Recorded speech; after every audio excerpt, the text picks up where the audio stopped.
So the backswing on this is kind of the practice drill I want you to kind of focus on. So what feels to you ridiculous, if you look at that, that's actually a really good position in fairness. You've had a nice shoulder turn there, okay? You've maintained that width nicely. The club hasn't really gone that much short of where it potentially would need to go.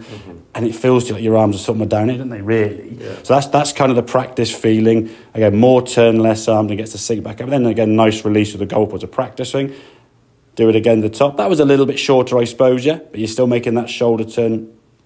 And that's the key thing. Getting that body to work more. And by keeping that right shoulder back, all these things here you can see that you try looking for, they're happening. Your weight is shifting nicely. That right shoulder staying back behind your head nicely. The arms are kind of dropping down.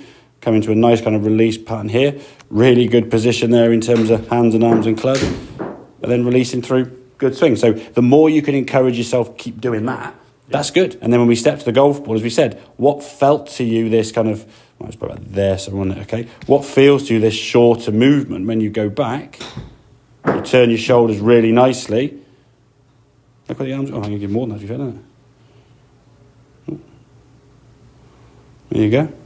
So that's a full backswing, isn't it? Yeah. Nothing wrong with that at all. And then from here now, can we see your right shoulders? Any over the top from there now? That right shoulder staying back nicely. We're moving the lower half into target. The club's coming back down. Think about doing that. That's the thing. A lot of these things will happen. Will they happen perfectly? Nah, not every time. But that's part of the reason why we play off handicaps, because if we were perfect every single time, we'd be on TV. But there's a lot of good movements in that swing, and your focus is predominantly on that move on the way back, okay? You turn your body, get in there, and then from there now release through, okay? We come into impact here now, okay? If I'm being hypercritical, the hands are maybe a smidgen back behind the goal, which is why it went a little bit to the left. Okay. But I wouldn't worry about trying to shove your hands forward. We just make a fullness of swing and release the body through, and away we go. And then through the target, slightly hanging back a smidgen on there, which again, this is why it went a little bit left in this case. So just a bit kind of, yeah, I mean, but so marginal. This is why it went marginally left. But if we then said to you what you did, and this is probably where the things inside there try to work things out. The next one, I mean, that was the first one that went with that, just left of that blue dot, which is where your last shot went to, okay? Yeah. It was 19 yards left of the flag.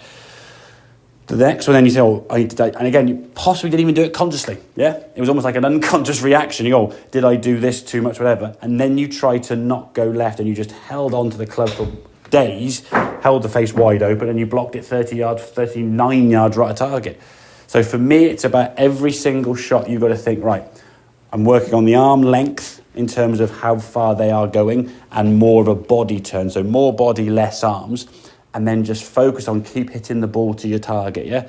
Not trying to avoid what your last one did or didn't do, yeah? So it's more kind of, there's my target, I'm going to keep throwing to that one there. I mean, if you think of it this way, if you were throwing a ball into like a bucket in the fairground somewhere, and the first one you sort of threw it and you missed it a bit to the left-hand side, you wouldn't then go and throw it over there, where you'd still keep trying to throw it to the target. And okay, if you get a constant pattern and every single shot's going left, maybe it might be just a slight alignment issue, or the club face on the ground, or whatever it might be slightly wrong. But we don't want to keep changing from shot to shot, because too much change, as we know, is going to cause way too many thoughts. And I think going forward, as I said, when you're on there, get yourself 10 or 15 shots or 20 shots, whatever. Go table, send the numbers through and say, right, I'm doing this. Because I think for what you think you're doing more often than not is not the actual fault. Yeah. You sometimes say, oh, am I over the top too much? Am I doing this? Am I doing that? And I don't see a lot of that in your swing at all, yeah? I mean, don't get me wrong, I'm not saying none of your swings are ever over the top. But the amount in which you're over the top is not the amount that's going to be destructive to cause a ball to go 50 yards left of target. It's generally more your club face overly closing because of just the body and arm swing being a little bit out of sync, not quite matching those movements up.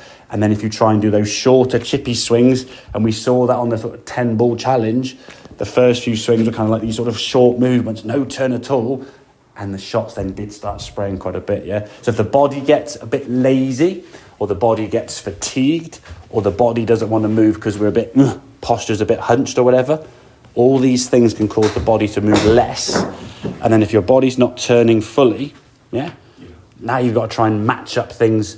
It takes a lot of skill to do that, which is why a lot of golfers, when they deliberately try to hit, say, three-quarter shots or half shots, we were playing in the wind yesterday, guys trying to hit these knockdown shots, even me and the other pro, it was really tough. I mean, it's some horrendous shots, like laughably bad, yeah? I mean, it was about 50 mile an hour gale, to be fair, but trying to match things up. I mean, there was one hole to prove the wind. It was 369 yards, 1 tee, downwind. I hit 3-wood on the green, and the next hole was back up into the wind, 354 yards, at 3-wood 4-iron to it. So it was a 220-yard change of wind direction. Yeah, one was a 3-wood on the green, one was 3-wood 4-iron to get to the green. They're the same yards pretty much. So, okay, so think more about what this is doing, and let the arms kind of match into that. Okay, and then the release, I think, is something that's going to start just coming through once you've got the body working better. Yeah, and I'd only really worry about the release if you hit like 30 shots in a row that sort of just keep pushing out to the right there, which I don't really see you doing. To be fair, most of your shots tend to go a bit left and right, don't they? And then you start trying to change things shot by shot. So. Okay, so more body. Yeah, that's your question. You're going to? Yeah, that's fine. Yeah, you're getting this there. All I would say, if I'm being horrible, just move this way. There, bit more stable there. Really? Okay, yeah, just a smidgen. Yeah, not massively. That's now sort of staying behind the ball. Yeah, sometimes you do a little bit that. I think that's what you think when you lose a bit of balance. You get a bit this way, and then, as in on drawing this, I can show you. Sometimes when you make that rotation, your head go, and we're talking a smidgen, you get a bit stuck on this left side. So it doesn't really do it on this one here, but when you rotate. Sometimes you get that's staying behind the ball nicely, okay? If you try to do this more turn and you tilt, if your weight gets too much onto this front foot here, yeah, when you then come back, if I'm your mirror image and I'm too much on this front foot now, as I start speeding the swing down and my legs start straight, where's my weight going to go? Yeah. And that's that hanging back just a smidge, okay? So, yeah, just want to make sure we get a good shoulder turn, staying behind the ball there nicely. That's it, good there, nice. And then from there, just let club and body and arms just swing through to swing towards your target, yeah? Okay, buddy?